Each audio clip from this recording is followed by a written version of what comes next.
Are you tired of games of the year and 100-unit locks? If so, check out the professional handicappers at WagerTalk.com today. We leave all that nonsense for the other guys. And for a limited time, new users get their first daily picks purchase up to $40 for only $1.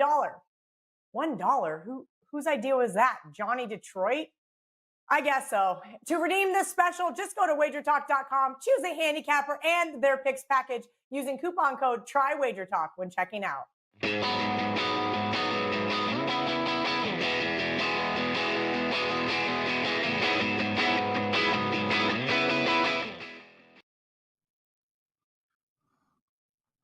Welcome, everybody, to Wager Talk Today. It's Wednesday, April 28th.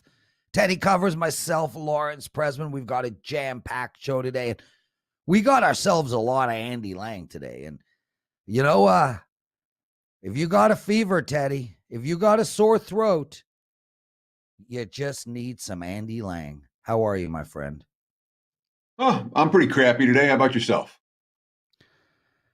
Well, now I'm crappy when my good pal Teddy is down. That doesn't help me. Here's the problem with that statement. I'd be crappy every day if that was the case. Andy's talking NFL draft bets as well. He's got some prop bets coming up. Arthur DiCesare after that. I was on Puck Time today. So much fun. Guys, check that show out. And I got to let everybody know, Carmine Bianco, he's got a 5% play in soccer today. Crushed it on the show yesterday with his hockey. And Andrew McGinnis, he has a 5% hockey play up as well over at wagertalk.com.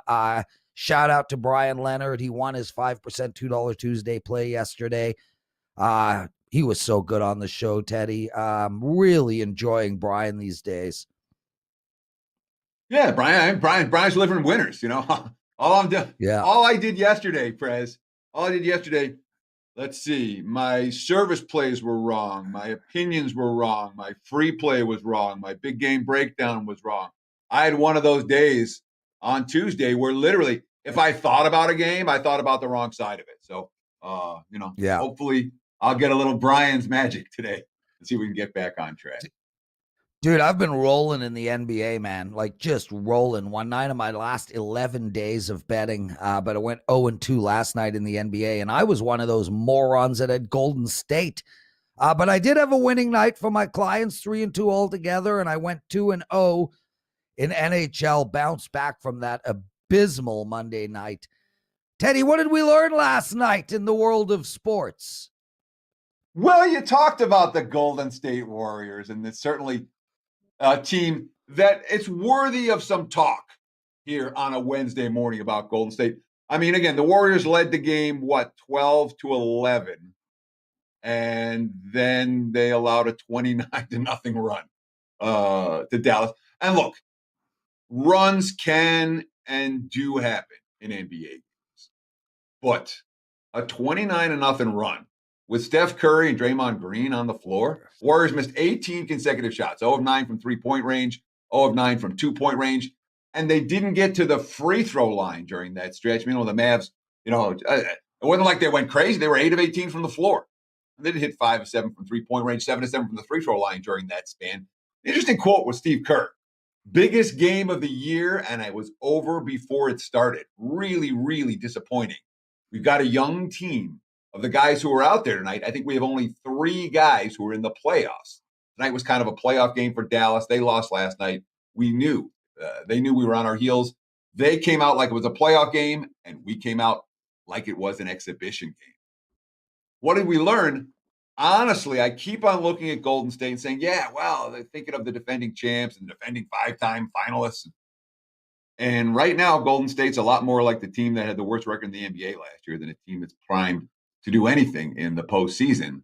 Last night's loss at home to Dallas kind of showed that. What about you, Prez? What did you learn last night? Well, Teddy, before we get into what I learned about sports last night, my 20-year-old daughter, she's dating this guy, Stav. He's the best dude. I absolutely freaking love him. He got accepted into the Canadian Army. As a father, And I think those two are going to make it. I can't decide whether I'm happy about that or annoyed or frustrated about that. And on top of that, I didn't even know Canada had an army. Anyway, that's what I learned last night from a personal perspective. From a betting perspective, I got three things that I took away from last night. New York Islanders are going to play to the under from here on out, dude, especially when we get into the playoffs. Just, guys, write this down. Just play the Islanders under blind. This team, Matthew Barzal, 39 points on the season.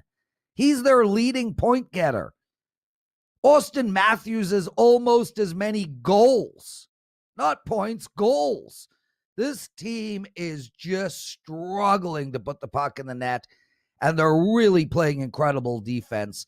Boston Bruins, Teddy, under the total all the way through. Bet that blind. You will make cash.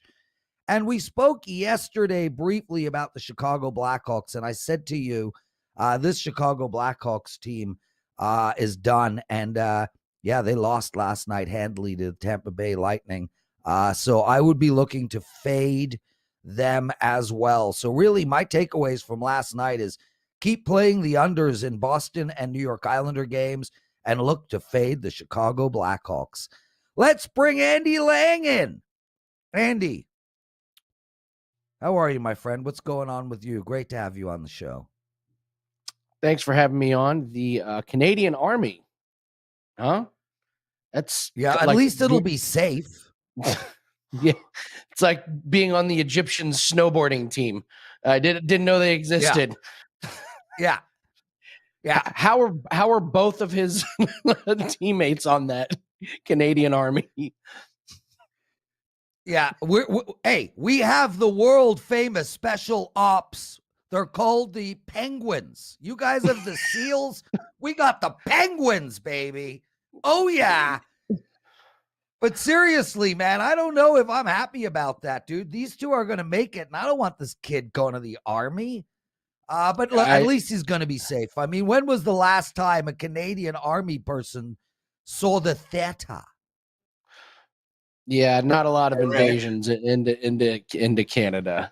So I think you'll be safe. Congratulations on that. Hey, the last invasion into Canada was a successful Canadian defense, and that was the Americans. Andy Lang, how you doing, man? Let's talk right off the bat about your show tomorrow night at 7:45 Eastern. It's live. It's with you. It's with Matt. I want to hear about it. It's good. And Tony Meja. It's going to be awesome. Talk to us. Well, I believe this is the first time we've tried something like this. So let's just say it's going to be a little bit of a looser format. We're going to be attacking the draft kind of from the betting perspective. So yeah, we'll go over the picks and talk a little bit about it, but we want to be going over all the props and the drafting positions and any live bets that are coming. So, you won't hear a lot of analysis about how Trevor Lawrence is going to affect the Jaguars, but you'll probably hear about who do we like to go sixth. First offensive lineman to come off the board. So it's going to be more aimed like that. With each pick, we'll be live and we'll be talking about any props that come up. And hopefully it'll be a great time. I invite anybody to join us if you want to have a good laugh, make some money on the draft, and just enjoy yourself. Very, very different format from a lot of the other TV stations and major networks. Well, I'm excited about it, man. I'm actually going to log on. I think it'll be fun to watch.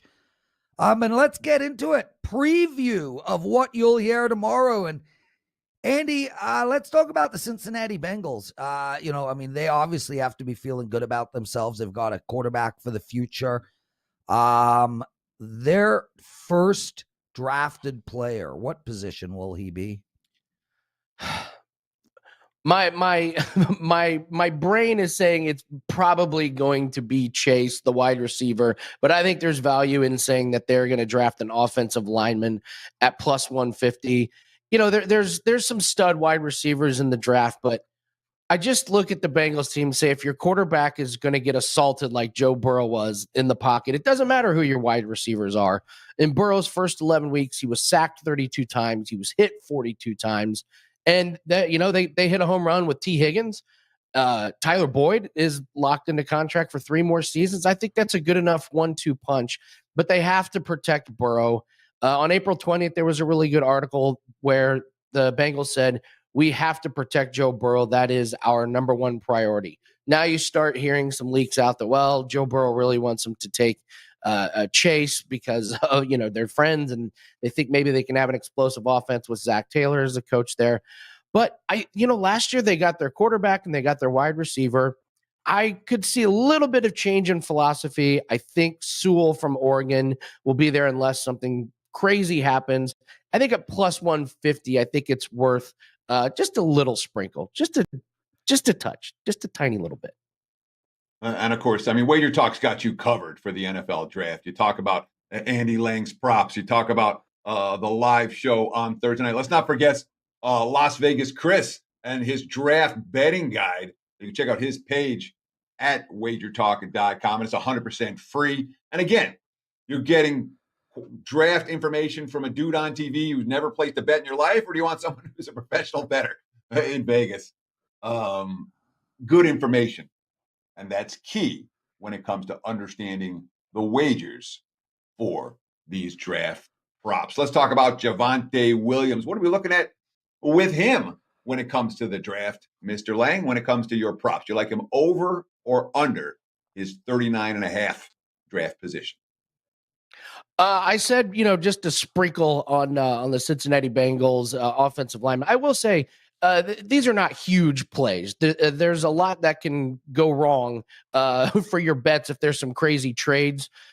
So don't go crazy on these bets. These are not massive bets. So, but I do really like this one. I think he goes way under the 39.5 draft position. You're really looking at 3 main running back prospects: Najee Harris, Etienne, and Javonte Williams. And Williams has been moving up some draft boards. Someone from the Steelers said that they really liked him.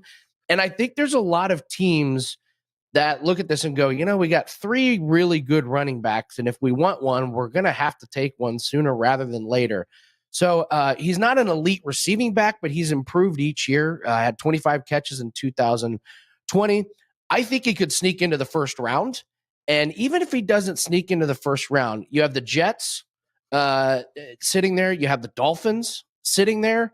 And the Bills have even said they like Etienne and they may potentially trade up to get him. So the point is there are several teams who could be looking at a running back. And with only 3 top prospects, if you want one of these guys, you're going to have to go grab them. It's fairly deep for offensive linemen. So I think you could see the second and third round, you could get hits with your offensive linemen. But I think Najee Harris and Etienne are going to go, and then you're going to have 2 or 3 teams saying, if we want Williams, we got to go get him. So I know you don't have this as on your list of questions, but I want to follow on that because running back's first round is over under 1.5. Would you look to the over with that? Obviously, if you like Williams under, and you talked about the 3 backs that are alive to go early, do you think 2 of them go in the first round? I do. I think it's Najee Harris is most likely to go in the first round, and then you could see a team make a move up for Etienne. The only problem is I've only heard one team really interested in him, and Javonte Williams is more of an every down back. He can be a bruiser. Tested really good at the combine, so he showed explosiveness. I do like the over 1.5. I think there's some real value in that. I just liked if these running backs slip to the second round. I think Williams stays under that 39.5. That's where I lean there. But over 1.5 running backs first round, yes, I do like it late. What about when it comes to the first defensive player drafted? A number of different names have been thrown out at that possibility. You think Patrick Surtain's going to be the guy? Tell me why and tell me the price point. My favorite draft prop, I found this on DK earlier at -110. I have already played this myself.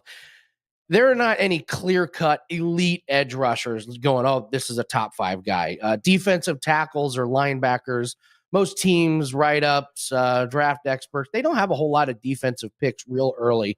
Surtain stands out. Potentially could go to Detroit as an outside shot at 7. Carolina at 8 could go get him. They're really short in the secondary. And if the draft doesn't fall to them, Denver, if they don't like anything, if they don't get their quarterback prospect that they like, but most say that he's not going to go past Dallas at 10. I agree. They drafted CeeDee Lamb. We're really happy with that last year, and then they watched their defense be a complete sieve. So I think they're going to have to address that. And if he does go to Dallas at 10, I don't see anyone else going before him. Parsons, the linebacker from Penn State, is popular along with J.C. Horn. Surtain just checks all the boxes. He's the best defensive player in this draft. He can help your defense immediately. I think a team that struggled on defense last year is going to go grab him. And even if worst case scenario he goes to Dallas, I don't see a defensive player being drafted before him. Andy Lang, everybody. Andy, I was having a little chuckle while you were talking. I was thinking about Shanahan's presser yesterday or the day before. I was like, Arthur DiCesare coming up next. Maybe. Teddy on the show. He might die in the middle of the show. We cannot guarantee that Teddy will be here in 5 minutes.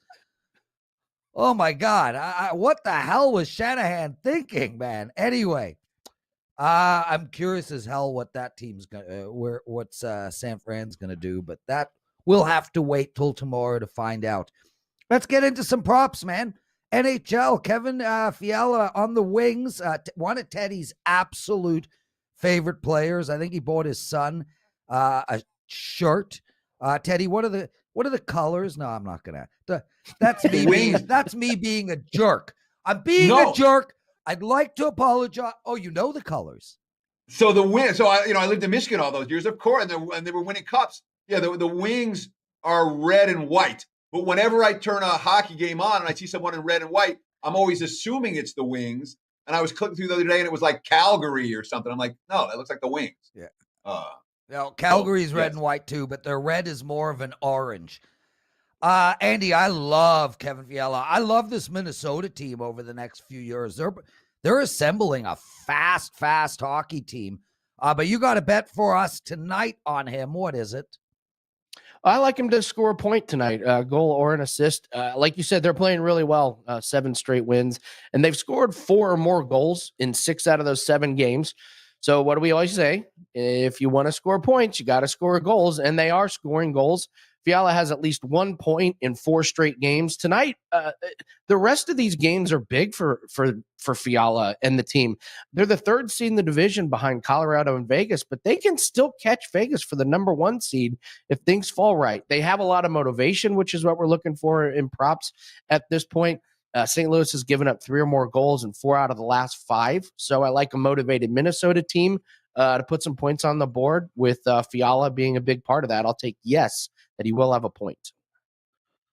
So let's shift focus to MLB for a moment here and talk about the Yankees and the Orioles. And it's a Yankees team that is sitting they have the same record as Baltimore right now, which is all you need to know. They're both at 10-13, but it's a Yankees his offense really hasn't gotten going yet at any stage of this season. But tonight's pitching matchup may be a little bit more favorable.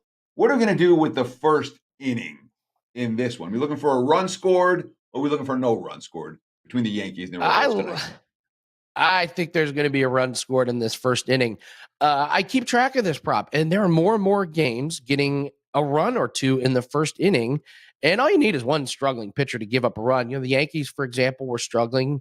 They score early, finally get a run in the first inning, took advantage of Zimmerman for Baltimore.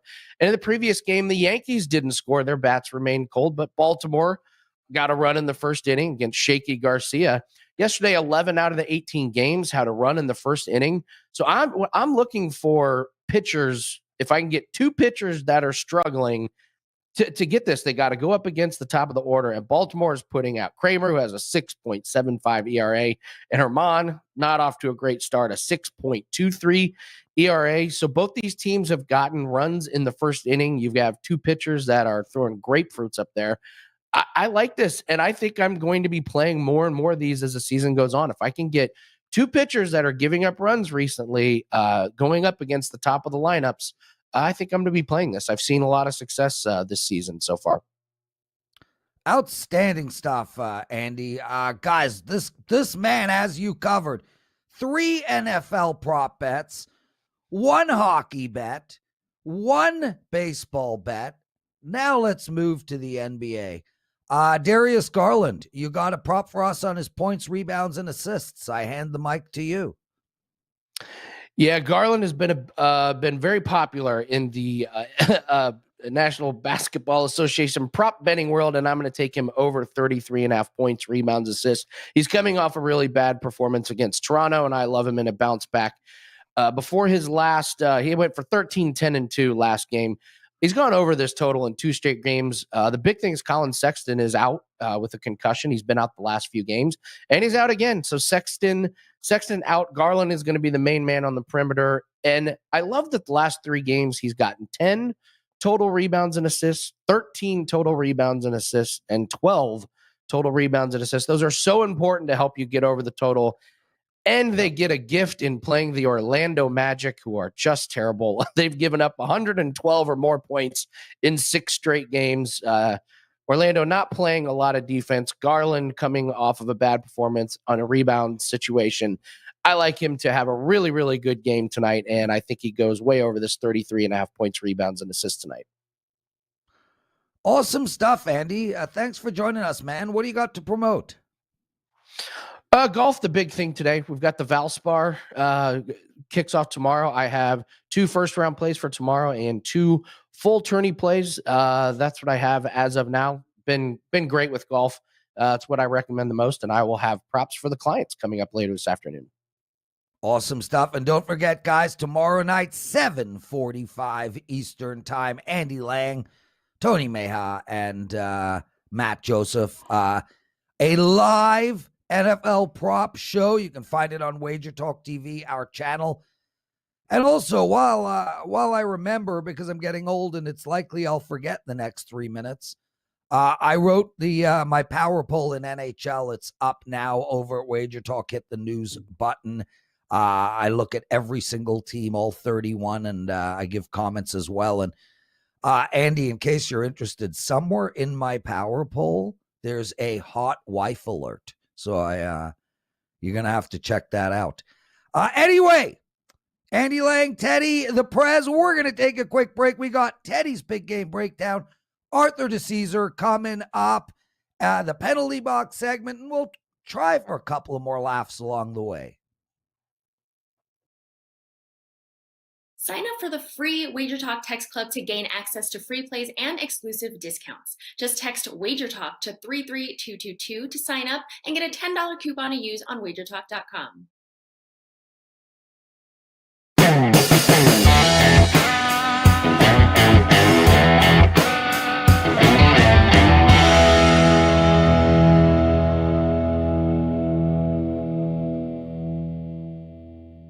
It is time for today's big game breakdown. Let's see if we do a little better than yesterday when the big game breakdown was all but over by halftime. And certainly, what was that, a 30? They were down by 30 in the third. So even if today's play loses, I think it'll be a little better than yesterday's. All that said, this is a fun game to talk about it because we've got movie references we can use. That, of course, the movie being Major League, one of the more famous baseball movies of the last 50 years. And the character, of course, is Joe Boo, who, after going through a slump, went through his ritual to cleanse the bat and purify the air. Well, the Atlanta Braves got shut out, both ends of a doubleheader on Sunday. And I think that when they had 1 hit for the entire day, that was the fewest hits in an MLB doubleheader in history. When you get 1 hit and no runs, it's one of those deals where in a doubleheader, perhaps the next day there's something that's going to happen a little bit different. And it did. Dansby Swanson pulled a Joe Boo, and he brought the sage in to the locker room and all over the field. And, Freddie Freeman's like, get my bats, get my bats. Well, they pounded out 13 runs in the last 2 games. They won the first 2 games of the series. Every quote coming out of the locker room is, that turned us around. We feel better. The psychological aspect of a cleansing ritual has worked for Atlanta. They're facing Kyle Hendricks today. He's faced him once already this year. That was the game that he gave up 4 home runs in the first inning, 7 runs, 7 hits in the ball game. We have Swanson, who did the the Jobu, had 3 hits yesterday. Ozzie Albies, a pair of doubles. Freddie Freeman's hitting. Acuna finally bombed with a home run yesterday. It's a Braves lineup that's clicking. It's a Cubs lineup that, is hit and miss, and it's missing more than it's hitting coming off the shutout yesterday. I think the price is fairly cheap. And, of course, it's fairly cheap because the markets don't like a Noah, Atlanta starter. Here's a quote from Brian Snitker talking about his young hurler. Held the D-backs 2 runs and 6 hits in his last outing last Friday. Quote, he's been really good. He had a good breaking ball, and he used it.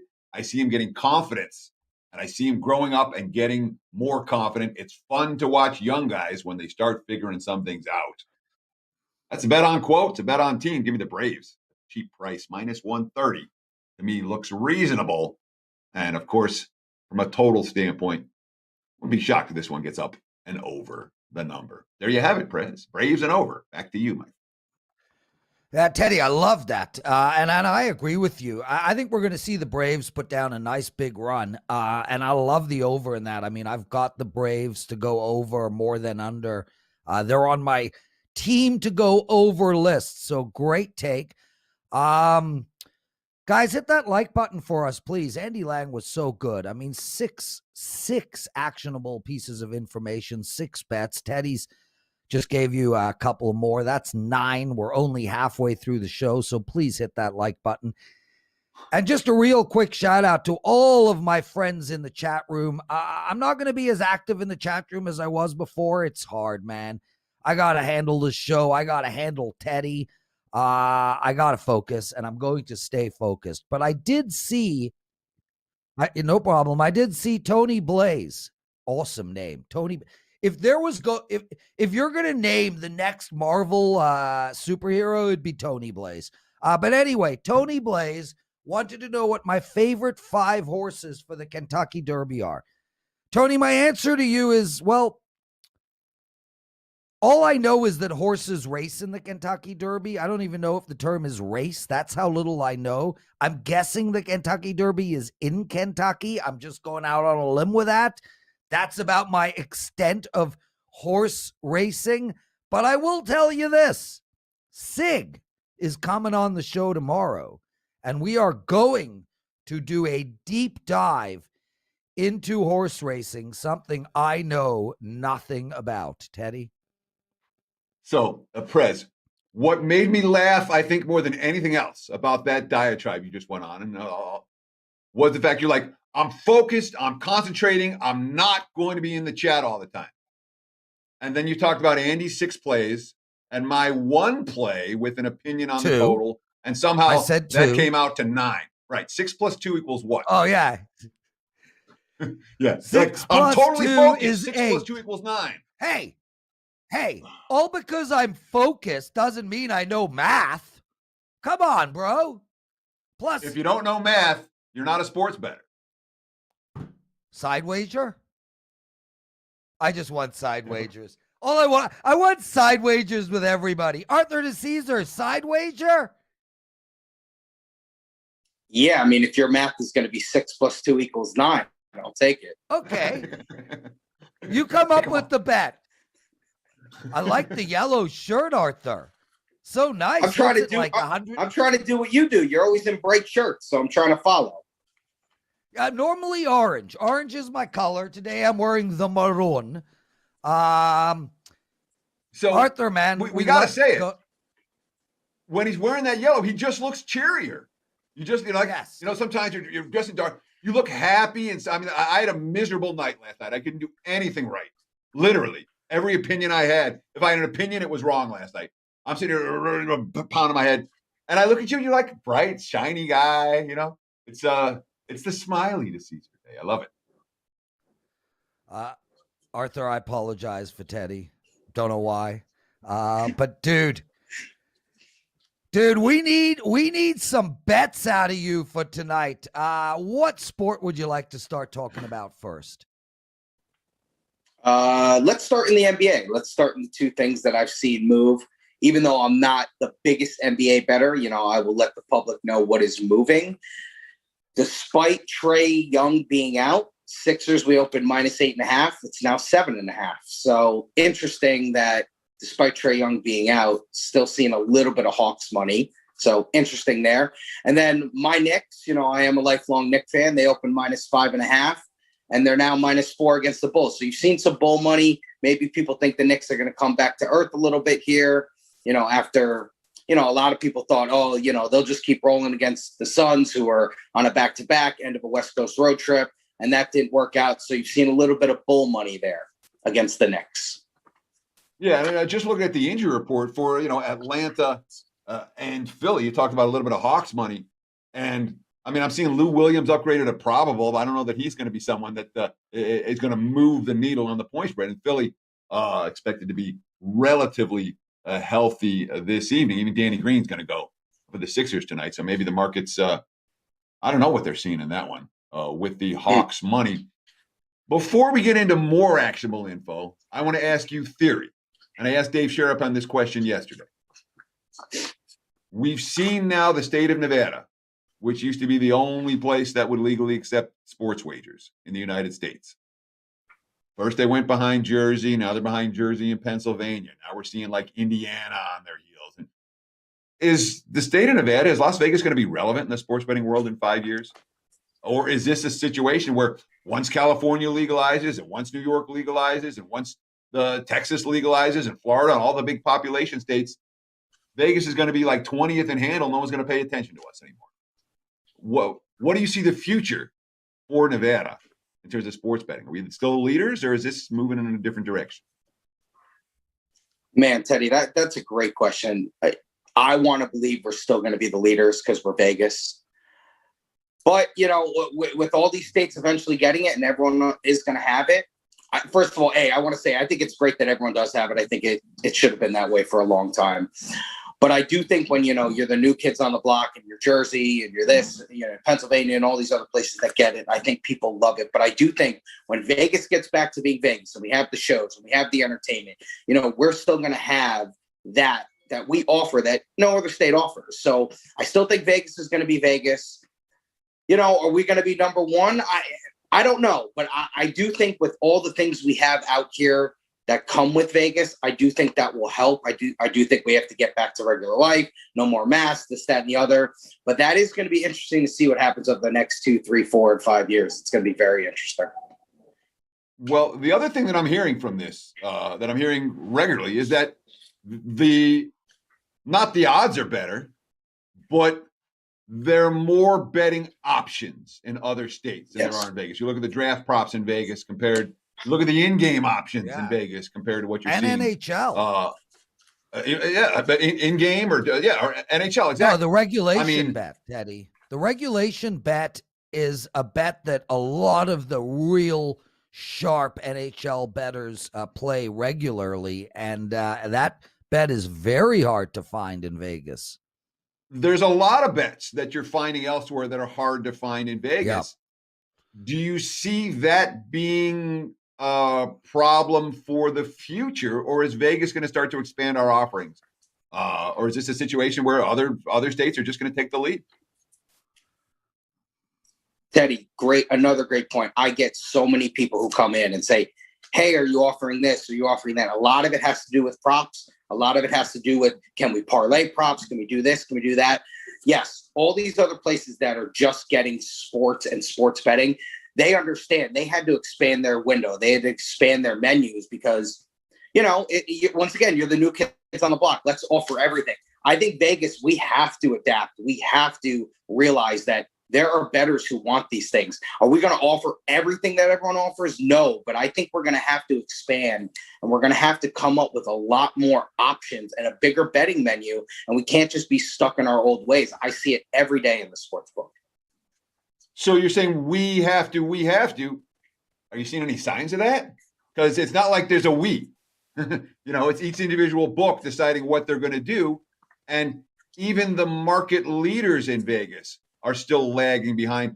The one thing that Nevada is doing better than books in other states is we're stayed true to the -110 model, whereas the other states we're seeing -111, -112. It's sneaking up there. Sneaky. Yeah. Is that going to last in Nevada? And is anyone are you actively seeing anyone that's looking to make these changes for the state, or is it just going to continue trending in this direction? Yeah, I mean, as far as have I seen or I've had some conversations with, my superiors about it, just saying, hey, I see, and it's always the young people. The young people push this, a lot of this forward. And when I see the younger generation come in and they're asking for props and can I bet Russell Westbrook on a triple double tonight? And can I parlay with this and that? I'm telling them, not only can you not parlay it, we don't even offer it. A lot of them will just shake their head and go, okay, I'll just bet the side. So I think people are aware of it. I think people, if you have a pulse, you're in this industry, you realize that it's out there. I mean, if you just go on Twitter and you see the stuff that's available, I mean, how can you not be aware of it? So I really hope that eventually a lot of the smart people who work in this business and work in this town realize we got to go this way. As far as the minus 110 goes, I really hope we never get off of that. Creeping on minus 112, minus 1, it just creates such confusion for people. Let's just stay to our 110 and just, 110 is just a number that we all know that's embedded in our minds. Arthur DiCesare, everybody, sports book director at the LINQ. A great follow on Twitter at ArtDice21. And Arthur, I got to ask you, one of our real regular guests, really, I would assume a great guy because he does take time out of his day to join us. He asks a question. Do we see value on betting other sports during the NFL draft? Perhaps the betting world is focused on the draft. Now, my guess right off the bat is, hell no. Who the hell's focused on this draft? Correct me if I'm wrong, but are you going to be getting a whole slew of draft bets that worry you to the point where the lines over the next 3 days in other sports are going to suffer? No, Prez. I mean, it's not going to be anything like that. Right. You got to remember, too, the draft, we consider them props, so we do limit them. It's not an unlimited bet amount you can put on these. We do limit what we're going to allow you to place on a draft prop. Yes, the draft is incredible. I mean, I know 4 or 5 years ago, we might have offered 10 draft props. We're now sitting at like 60. I think when it's in Vegas next year, we're probably going to be at like 100 plus. I could see us going crazy next year when the draft is actually back here. Obviously, we got rid of it, this past year because of COVID. I think the draft, it's an NFL thing. The NFL moves the needle. People love the NFL. People love draft, betting on the draft. But the draft is so tricky because a lot of times you're laying a big number. Mac Jones to be the third pick, you got to lay minus 400. It's just the market is so volatile that, if you're trying to jump in now on the NFL draft, you're probably a little too late. You probably should have jumped in a month ago. But yeah, people are going to bet it. And I've had people in the book all the last week or two go, oh, look at all these draft props. Oh, I'm going to bet this. And, it's a $5, $10, $20 bet. So nothing too crazy. So you talk about the NFL draft as being something, Prez, that could potentially affect the odds makers' attention span for the next day. And I want to ask you about that, Arthur. Is there ever a time where there's so much going on that maybe the next day's odds get a little short shrift? The only time I could think of is maybe conference tournament time in college hoops, where there's so many games the one day that lines have to go up, and then so many games again the next day the lines have to go up, that maybe some of the other sports get overlooked. Is there ever a situation like that, or the numbers are close enough by midseason it doesn't matter if they're not putting max attention into it? They're not going to post. They're not going to put up a number that's way off. Yeah, Teddy, I think that's the best way to look at it, especially too now. We're towards the NBA, the end of the NBA season, the end of the NHL season. So I don't think those will get affected. I mean, maybe you could say baseball will get affected because we're still early in it. We're still, in that feeling out process of the Major League Baseball. But I also think, too, because these props have been out for so long and just the way the market has moved and this, and the other, I don't think that on a daily basis, any sport is really going to get affected. This isn't the first year we've had the draft. Yes, it's the most draft props I've seen available at our book, but this is what we do. So I don't think it's going to be something where you can say, oh, that's way off. That's a 50 cent, move that it's like, whoa, how could that be that way? So no, I don't think it's anything like that. So I want to ask you about draft, and I want to ask you about baseball in terms of today's baseball card, in terms of the big wise guy moves, the big line movers. Pick your poison. You want to go to tell me about where the money's moving in the draft, or you want to talk about where the wise guy action's coming in MLB?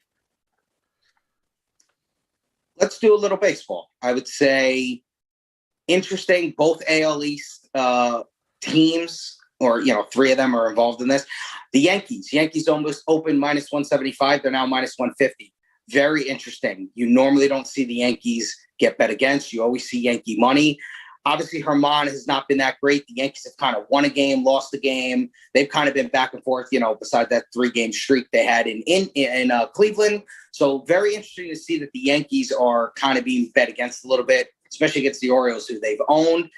And then you've seen the Rays get some money. The Rays with Glasnow on the mound, open minus 150, now minus 170. So you've seen some Glasnow money because he's just been so incredible this year. And even though Oakland, who was obviously hot, they've kind of come back to life, winning and losing, after their 13-game win streak. So some Rays money and some Oriole money. Interesting.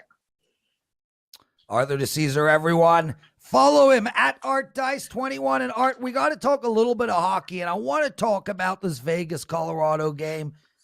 We got people in the chat room talking about how Colorado is in a slump. I wish all of you guys that your favorite team has a slump as bad as Colorado's. They've won 5 of their last 7 of their last 10. And they think the Colorado Avs are in a slump. Okay. Vegas is rolling. We get it. So are the Avs. And they are the number 1 team in hockey, according to my power poll, which you can find at WagerTalk.com in the news section. Arthur, we got the Avs as a dog. Do you feel like there's value there, or is the play Vegas? Or if you want to skip this game because you have nothing to add, you can pick anyone you want. No, that's actually one of the games that I actually wrote down, Prez. You had Vegas open minus 125. You saw a 15-cent move. You see Vegas minus 140. I agree. If anyone's saying the Avs are now on a cold streak or they're not playing well, I mean, they're not watching hockey night in, night out. The Avs are the best team. They've been the best team. They're incredible. I will go to your team too, Prez, the Leafs. The Leafs open minus 135 at Montreal. They're now minus 150.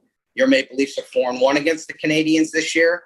Interesting. I mean, you don't like to lay a minus 150 normally. That's a little too high when I look at it, but I like your Leafs tonight. And going back to Colorado, yeah, if you can get Colorado as an underdog and plus money, how can you not take a shot on Colorado? Because when have they been plus money at all? So I'm with you.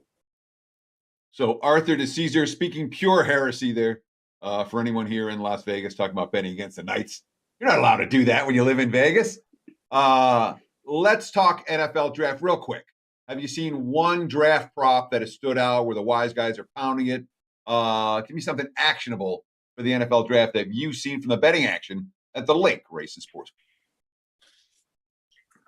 Yeah, I mean, Teddy, I would say, just to touch on that third pick has been crazy. I mean, if you would have asked me 2 weeks ago, you basically could have gotten Mac Jones even. A week ago, he was minus 220. Now he's minus 400. Fields was minus 130 2 weeks ago. Now he's plus 700. Lance has been the big mover. I've seen a lot of people come in and buy Lance. I mean, Lance is now sitting at plus 190. People want to take a shot on him. So that third pick has just been insane. I think the one that's moved that I actually like, and I know you guys had touched on it earlier, was a running back prop. And I think Najee Harris to be the first running back taken was minus 150. Now sitting at minus 300. I'm never going to tell anyone to lay minus 300. I think when it was minus 150, there was some value there. Now that it's moved that much, I don't know. That's just too much for me. And Pitts being the first non-quarterback taken, sitting at minus 250. 2 weeks ago, you could have gotten him at plus 110. So it just goes to show you how volatile the NFL draft market is. And if you miss the boat, you really miss the boat. I never suggest laying those big numbers. Arthur DiCesare, everyone. Arthur, we can't thank you enough, man. Is there anything really quick that you want or need to promote? Oh, like always, guys, come down to the LINQ. We got the fan caves. We got one of the best places to watch the book. It should be a great weekend. Kentucky Derby. We got all the other sports rocking and rolling. Beautiful time in Vegas. So it should be a lot of fun. Even tomorrow, I think there'll be people in the book watching the draft. The draft gets a lot of viewers. And obviously with the betting menu we have for the draft, I think it should be a fun Thursday through Sunday in the sports book. Awesome stuff, guys. Arthur DiCesare, everybody, and Art, hang around. We're going straight to the penalty box segment, and I'll explain why I don't like the Toronto Maple Leafs. Oh.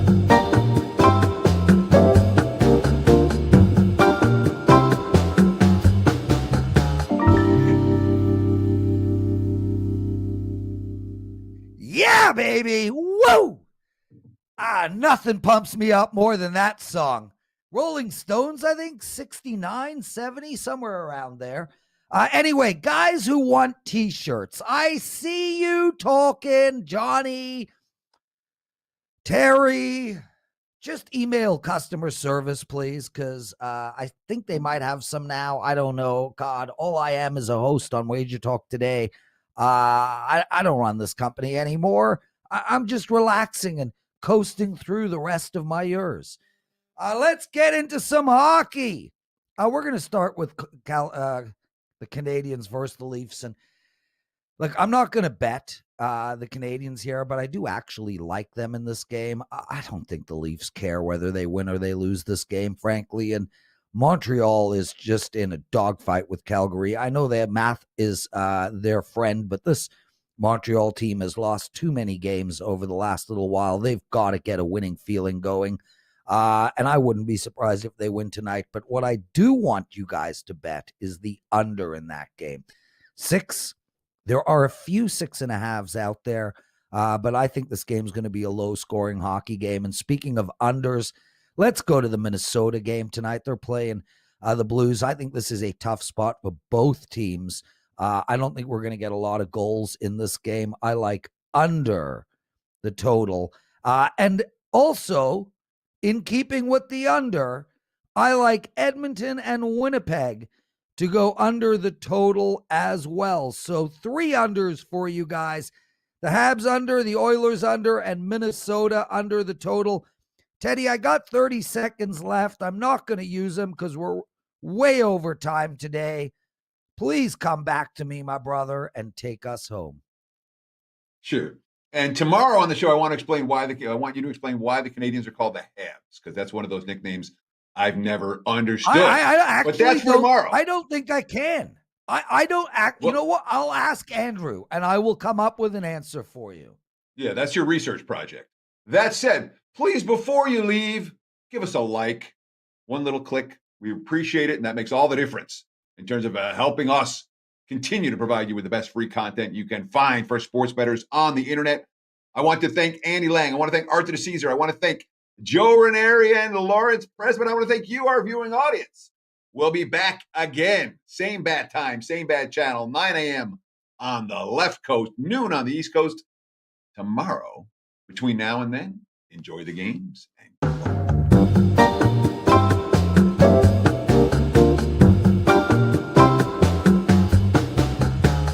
Are you tired of games of the year and 100-unit locks? If so, check out the professional handicappers at WagerTalk.com today. We leave all that nonsense for the other guys. And for a limited time, new users get their first daily picks purchase up to $40 for only $1. $1? Whose idea was that? Johnny Detroit? I guess so. To redeem this special, just go to WagerTalk.com, choose a handicapper and their picks package using coupon code TRYWagerTalk when checking out.